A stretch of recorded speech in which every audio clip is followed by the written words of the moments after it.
Hello my friends and welcome. Katy here with Eastwicks Paper and Ink. Thanks so much for stopping by my channel.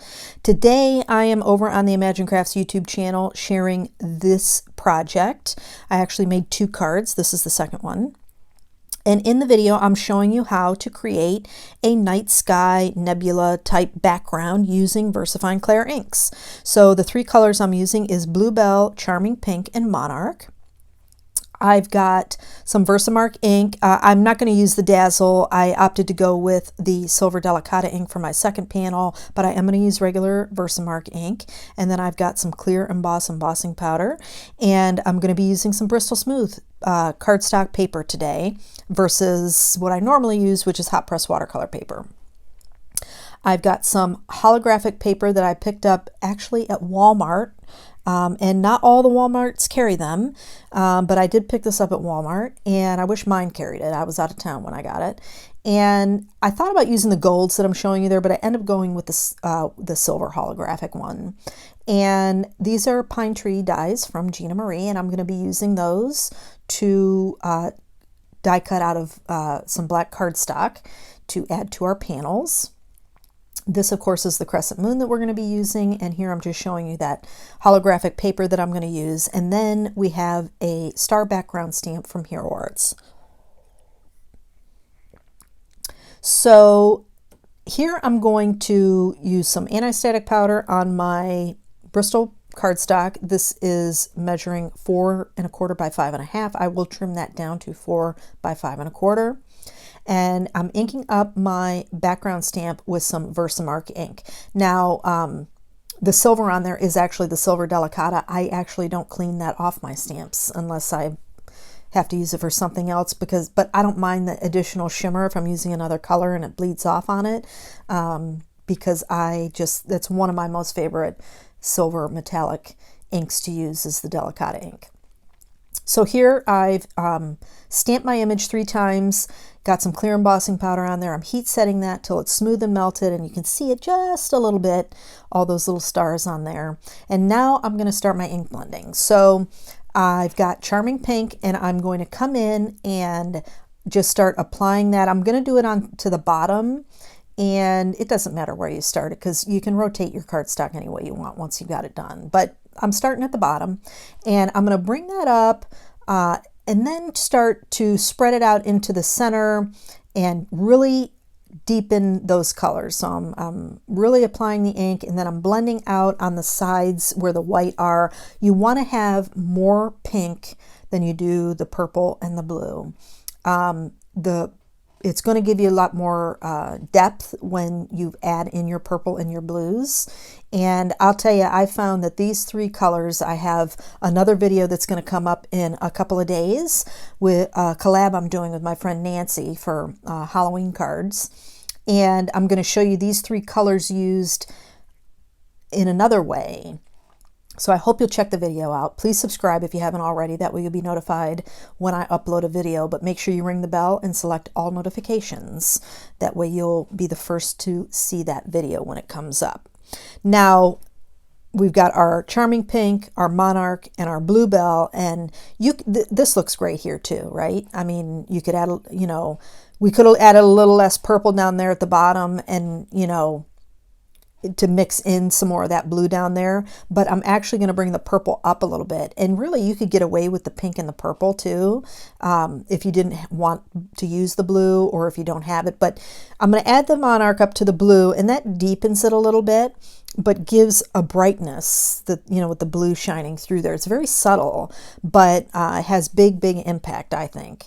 And the other thing about this technique, and I'm going to show you that more on the next panel, and I'm just using a dry paper towel to buff off the excess ink off of the embossed image. But you want to be splotchy. You want to be imperfect with this. So here I'm just trimming down the panel, taking a little bit off each side till I get to my 4-inch measurement, and then the same for the top and the bottom to get to my 5 1/4. And this is our panel, and I love it. Those stars are so bright and vibrant and bold. But here we're going to work on our second panel. Now, I found it easier to ink blend with the Resist. This panel is a lot darker, but I'm going to be stamping in the Silver Delicata ink, and it worked having the darker blending on this panel, and of course having the Emboss Resist with the other panel. You'll see as it comes together. So we've got, again, majority of our Charming Pink, then we're going to come in with our Monarch. And again, this is where I'm talking about it's okay to be messy. As I go through each color, being splotchy, it's not a perfect blend. It's important because it's going to give you the depth of a night sky, of a nebula look.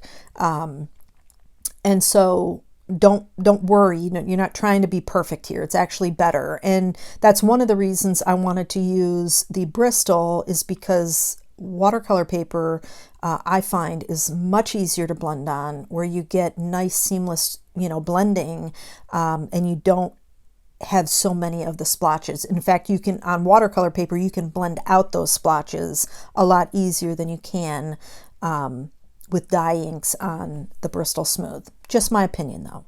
So here we're coming into the home stretch of adding our Blue Belle, and you can see how much darker that panel is, and I'm going to add a little bit more purple to mix in with that blue, and as I put them side by side here in just a second, you're gonna see what I'm talking about, that this panel is much darker, but once I do the stamping, you're gonna see. Okay, so I'm just putting my cardstock down onto the stamp so I get it placed where I want. I did trim the panels down, this one down also to 4 by 5 1/4. And now I'm going to ink the stamp and stamp it 4 times with the Silver Delicata ink. And I'm just using a cloth. I couldn't find my little stamping Chucky tool that I made, but I did finally find it. But here, all inked up. And it's just beautiful. I mean, the darkness of that one really helps that Delicata ink stand out a little bit more, at least I think. So here I've cut my Crescent Moon out of that silver holographic. I did, that's how I determined that the golds just weren't going to work. And the silver actually gives you silver, but it also gives you a rainbow of colors, which I really, really liked. And it allowed the moon to stand out, because the stars were a little bit more subtle, and then the same, I'm going to show you, because I used a different cardstock for the Emboss Resist panel. So now I'm just going to add these die cut pine trees, and again, black cardstock, just Gina K's Onyx Black, and I'm going to layer them a lot. I mean, I've got a bunch of these cut out, and I just layer and layer and layer, and fill in the gaps with, the little pieces that, of extra trees and things that I have. And I'm bringing this because I want it to look like, you're looking from afar in the woods, looking, you know what I mean? And you've got that glow of the moon with the trees, the pine trees in the forest. So here I've got some gaps. So I'm just going to take those additional pine trees that I have and fill those in. And that's going to complete this panel. I have to tell you, I'll link these up, but these scissors from Spellbinders are fantastic. If you need a good pair of nonstick scissors to cut through something, those are it. I love them. This is the Paper Rose Star Words stamp set, and I'm going to use the stamp, "You are my sun, my moon, and all of my stars." This is actually going to be my husband's anniversary card. I make 2, as you're going to see here, but the placement is different. I'm not sure which one I'm going to give him yet. And I asked him if he wanted to see it, because he's going to see it anyway. He watches my videos when they pop up in his feed. And so I thought this was appropriate for an anniversary card. This is a great masculine card. And of course, you can change it to a happy birthday card, but it's a great masculine card as well. So now I'm going to adhere this panel down onto the card base, and this is a 2-side folding card base on some heavyweight white cardstock, and this card is going to be done. Now we're going to move on to our next panel, which is our Embossed Resist panel. And I love that. I love the subtlety, and I love this one too. So this moon I cut out of some Star Dream metallic cardstock, silver star dream metallic. And because those stars are so bright, I needed something that was a little bit more subtle for the moon, and so that everything would go together. And I'm hoping you notice what I noticed, that the elements that I use, the Delicata ink, the holographic moon, they all go together. The softer, more, even though it's a metallic silver, it's a little bit more muted, or matte rather, against those stars. So all the elements stand out well together. So this I changed a little bit with the placement of the trees, but essentially it's the same thing. And I just changed the placement of the sentiment, and that's going to wrap up the cards for me today, my friends. I hope you enjoyed the video. If you did, please give it a thumbs up, and don't forget to subscribe to the channel and select all notifications after ringing the bell so you'll be notified each time I upload a video. I hope you have a fantastic day, and I'll catch you in the next video.